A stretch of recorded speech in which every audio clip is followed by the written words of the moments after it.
My little sister was 16 years old when she left home because after me and my older sister left out the house, she became the scapegoat and the punching bag.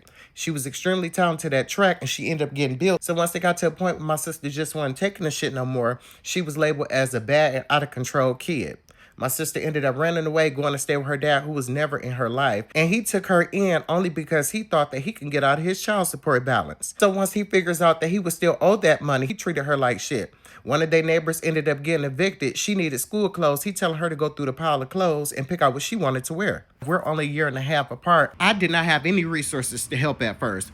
We were not taught how to drive. We were not taught how to cook. We were only taught how to clean. I'm trying to get caught up myself. I finally get my first good paying job. So now I done got my sister an iPhone. I thought I was doing some bitch. This was years ago. And I paid the bill.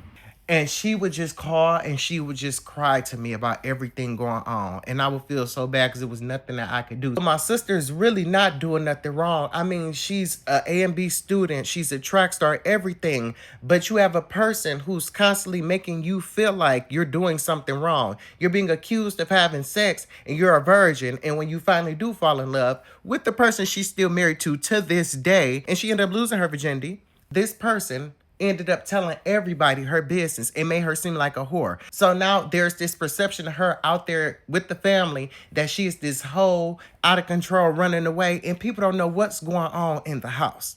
They're not providing the bare necessities for her. So her boyfriend, who's her now husband, took on the responsibility to make sure that she had everything she need. And they're painting him out to be this out of control person who just has her daughter acting crazy. Like, y'all, when I tell y'all, we done been through it. And the whole time, my sister's not doing anything wrong, but she's like, why do I have this relationship with my parents? Why don't they like me? I'm just this bad person. So she talked to me. She had formulated a plan. She said, you know what? I'm going to take a break. I'm just going to go off to school. And this summer, I'm just going to hang out with my friends. She was going through so much that she disconnected with them because she felt like her mood was going to bring them down. It's their senior year. Everybody getting their hair done, their nails done, playing their makeup, getting to do things. And her parents were shitty and she couldn't do anything. So she separated herself.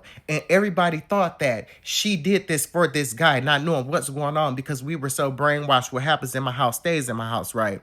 So she tells her dad all her plans about how she plans on getting a job and she was going to save for this money. Her cousin was selling the car and everything.